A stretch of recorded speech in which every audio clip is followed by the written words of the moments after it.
Graça e paz, meu querido irmão. Novamente estamos aqui para estudarmos sobre a nossa vida de oração. E hoje eu gostaria de convidar você para abrir a sua Bíblia no texto de Neemias, capítulo 1, do verso 5 até o verso 11. Eu faço questão de dizer para que você esteja junto comigo lendo esse texto. Pegue sua Bíblia, abra no texto para acompanhar cada versículo e ouvir o que Deus tem para falar à sua vida. E a palavra de Deus nos diz o seguinte: Palavras de Neemias, filho de Acalias. No mês de Quisleu, no 20º ano, enquanto eu estava na cidade de Suzã, Anani, um dos meus irmãos, veio de Judá com alguns outros homens, e eu lhes perguntei acerca dos judeus que restaram, os sobreviventes do cativeiro e também sobre Jerusalém. E eles me responderam: aqueles que sobreviveram ao cativeiro e estão na província passam por grande sofrimento e humilhação. O muro de Jerusalém foi derrubado e suas portas foram destruídas pelo fogo. Quando ouvi essas coisas, sentei-me e chorei. Passei dias lamentando-me, jejuando e orando ao Deus dos céus. Então eu disse: Senhor, Deus dos céus, Deus grande e temível, fiel à aliança e misericordioso com os que te amam e obedecem aos teus mandamentos. Que os teus ouvidos estejam atentos e os teus olhos estejam abertos para a oração que o teu servo está fazendo diante de ti, dia e noite, em favor de teus servos, o povo de Israel.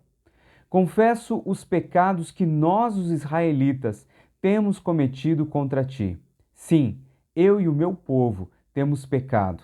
Agimos de forma corrupta e vergonhosa contra ti. Não temos obedecido aos mandamentos, aos decretos e às leis que deste ao teu servo Moisés. Lembra-te agora do que disseste a Moisés, teu servo.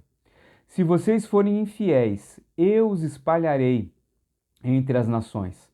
Mas se voltarem para mim, obedecerem aos meus mandamentos e os puserem em prática, mesmo que vocês estejam espalhados pelos lugares mais distantes debaixo do céu, de lá eu os reunirei e os trarei para o lugar que escolhi para estabelecer o meu nome. Estes são os teus servos, o teu povo. Tu os resgataste com o teu grande poder e com o teu braço forte. Senhor, que os teus ouvidos estejam atentos à oração deste teu servo e à oração dos teus servos que têm prazer em temer o teu nome. Faze com que hoje este teu servo seja bem-sucedido, concedendo-lhe a benevolência deste homem. Nesta época eu era o copeiro do rei. Vamos orar neste momento? Pai eterno, nós queremos chegar à tua presença e pedir que o Senhor esteja falando aos nossos corações. Que a mensagem da tua palavra possa fazer com que sintamos o desejo de verdadeiramente te buscar em oração e desenvolver dessa forma uma vida de oração.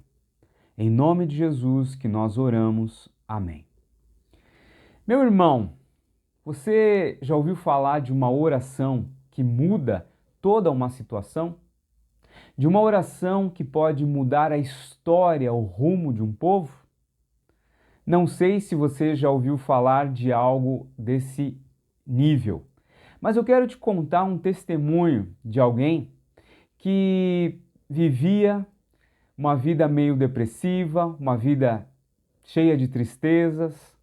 Os pais sempre procuravam dar Buda, dar pedras, músicas da nova era, coisas que pudessem alegrar ao coração desta pessoa.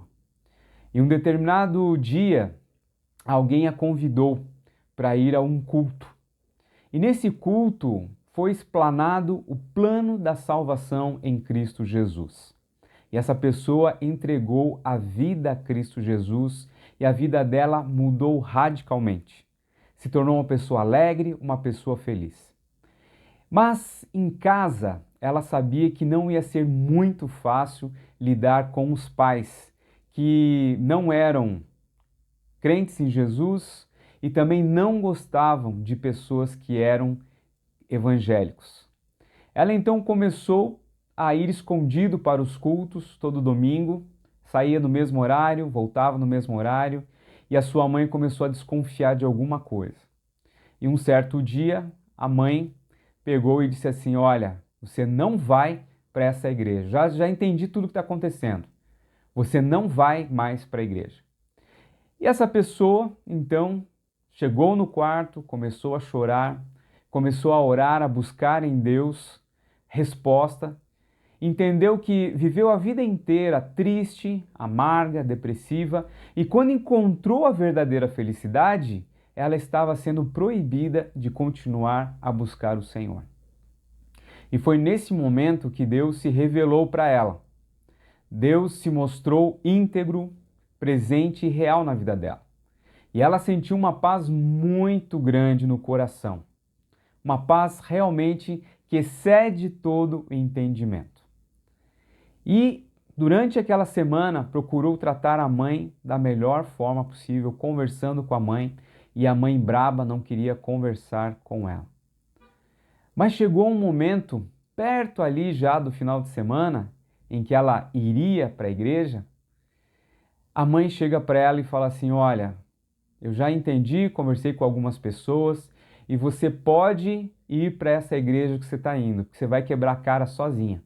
Mas quando você subir, que eles moravam num apartamento, quando você subir, você deixa o teu Deus lá embaixo.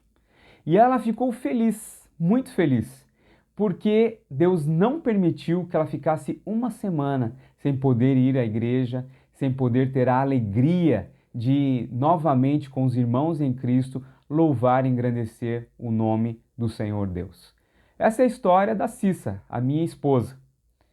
E é interessante nós notarmos como uma oração de uma pessoa que se quebrantou diante do Senhor, pôde mudar a história, pôde mudar o destino de algo que era triste, mas que Deus não permitiu. Quando nós olhamos para o texto de Neemias, Neemias era copeiro do rei, estava longe da sua terra, o povo de Israel tinha sido levado para a Pérsia, estavam longe da sua cidade, a cidade que Deus tinha escolhido para consagrar o seu nome, que era Jerusalém. O seu irmão vai até Jerusalém, vê como está a cidade, ele retorna e então Neemias pergunta para ele como vai a cidade, como está o pessoal. E ele então traça um quadro bem drástico. Olha, o pessoal lá está passando por dificuldade, o pessoal está mal, a situação não está boa. E Neemias então começa a chorar, começa a se colocar no lugar do povo e começa a lamentar pela situação, o destino do próprio povo de Israel. Quando nós olhamos para a história de Neemias, nós podemos compreender algumas lições para a nossa vida. E a primeira lição que nós podemos entender é com relação ao choro de Neemias. Ele chora pela situação da sua nação. Ele chora pela situação do seu povo. Neemias sabia que Israel já tinha passado por momentos melhores, já tinha sido um reino respeitado, um reino valorizado, um poderoso reino com o rei Davi, com Salomão, mas agora não era nada. Estava em frangalhos.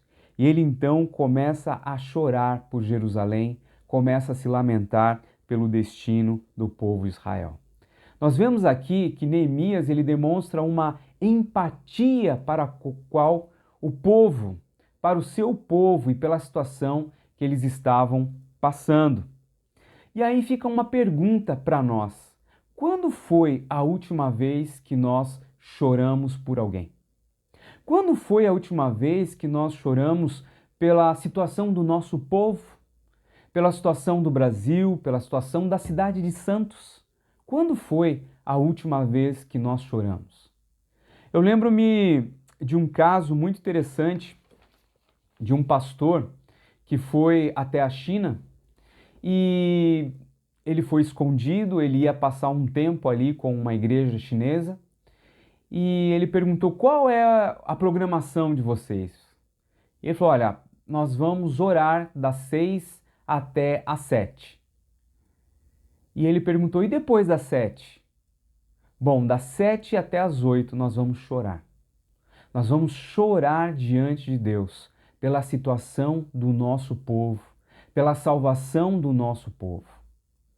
Meu irmão, quando foi a última vez que você chorou por alguém? Quando foi a última vez que você se colocou diante do Senhor e intercedeu por uma pessoa, intercedeu por um povo, intercedeu por um país, para que Cristo Jesus fosse conhecido ali? Nós temos que colocar o nosso coração diante de Deus e mostrar que nós nos importamos, que nós temos empatia com um povo que está ao nosso redor e está indo para o inferno. Nós precisamos chorar. Em segundo lugar, outra lição que nós podemos aprender com Neemias é que Neemias tinha um coração contrito.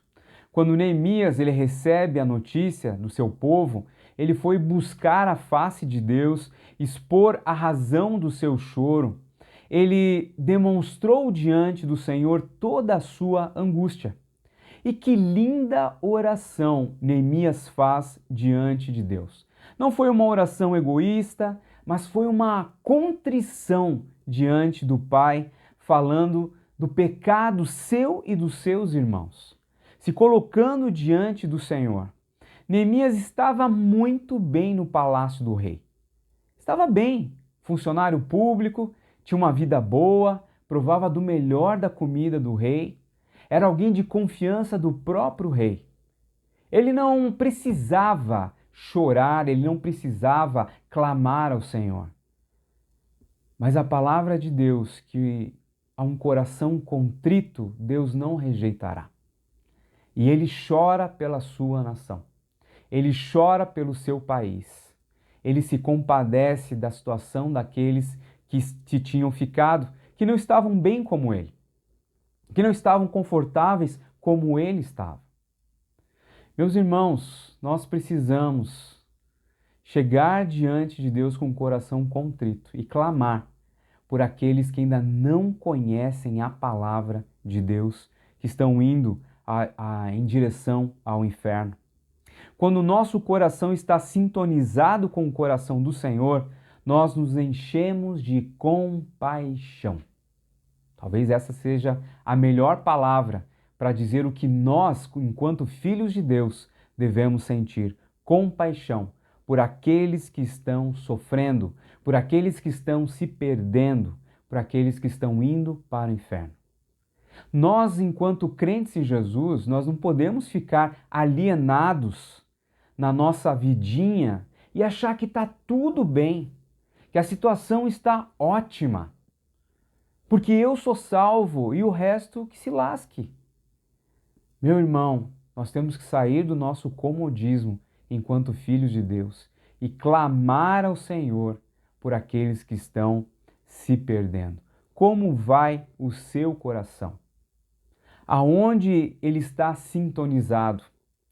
Será que é com o coração de Deus?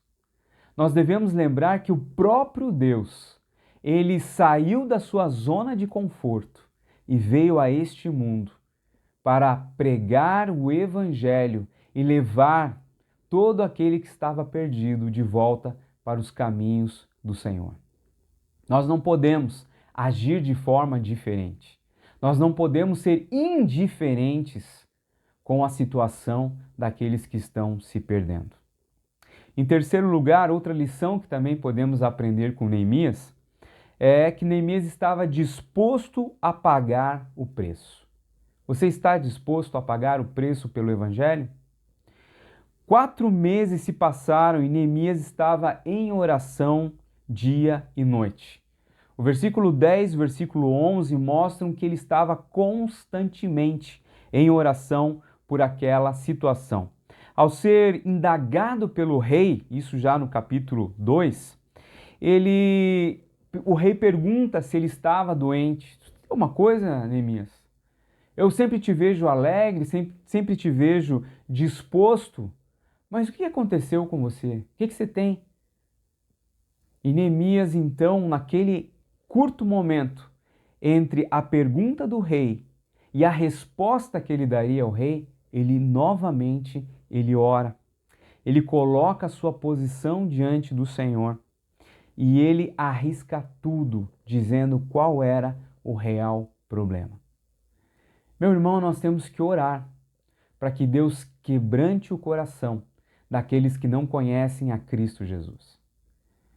Nós temos que orar e clamar ao Senhor para que o Espírito Santo convença o coração daqueles que ainda não conhecem a Jesus. Mas nós também precisamos arriscar tudo em nome do Evangelho, em arriscar a nossa posição, arriscar nosso status, para chegar naquela pessoa e falar: olha, eu gosto de você e você precisa conhecer a Cristo Jesus. Às vezes nós ficamos intimados, aliás, tímidos, diante de alguma situação que acontece, de um chefe, de uma pessoa que é nossa amiga, mas nós temos que sair da nossa zona de conforto, arriscar tudo, para poder falar do amor de Cristo Jesus. As nossas orações, elas são capazes de mudar a realidade das coisas segundo a vontade de Deus. Nós não podemos deixar que a situação acabe nos deixando trancados na nossa bolha e tudo bem. Eles lá gostam de outras coisas, nós gostamos aqui desse nosso mundinho gospel. Não, meu irmão. Nós temos que arriscar a falar do evangelho para outras pessoas. A gente fica imaginando assim aqueles irmãos nos países perseguidos, onde o cristianismo não pode ser pregado livremente como no Brasil. E mesmo assim, eles se arriscam falando do grande amor a Cristo Jesus. Você já pensou nisso? Nós vivemos num país livre e muitas vezes não temos coragem de falar de Cristo Jesus. Concluindo, irmãos, Neemias, ele buscou entender os mistérios de Deus. Ele queria ser usado por Deus. O sentimento de Neemias o levou a chorar, ficar triste, a jejuar pela nação de Israel. Mas também moveu o coração de Deus, moveu o coração do rei da Pérsia. E ele então, usado por Deus, reconstruiu os muros de Jerusalém. Ele deu o pontapé quando ele se colocou diante do Senhor e começou a interceder por Jerusalém. Será que a nossa oração também não pode mudar a história de alguém? Ou da nossa cidade, do nosso bairro, de alguma família ou um país? Sim. Se nós começarmos a orar, se nós começarmos a buscar o Senhor, Ele pode sim mudar a situação de todas as pessoas que vivem ao nosso redor. Nós precisamos chorar mais. Nós precisamos tirar a frieza do nosso coração e clamar ao Senhor para que Ele mude a situação daqueles que estão ao nosso redor. Eu quero orar mais uma vez com você, mas eu quero também desafiar você. Enquanto eu oro, eu gostaria que o Espírito Santo estivesse tocando o seu coração e colocando alguém para quem você precisa falar de Jesus. Se colocar no lugar, sentir essa empatia de você sair da sua zona de conforto para falar de Cristo Jesus. Vamos orar? Pai, neste momento em que nós estamos orando, eu gostaria de pedir a Ti para que estivesse lembrando aos nossos corações de pessoas que estão sofrendo, muitas vezes caladas, de pessoas que muitas vezes colocam uma máscara de alegria, mas na verdade elas sofrem, na verdade elas são tristes, na verdade elas precisam da tua paz, elas precisam do teu amor. Que o Senhor nos faça lembrar dessas pessoas e que o teu Santo Espírito nos incomode para que possamos sair da nossa zona de conforto e falar do teu amor para aqueles que estão sofrendo. Em nome de Jesus, que eu oro e te agradeço. Amém. Amém, meu irmão. Que Deus abençoe em nome de Jesus e até a próxima semana.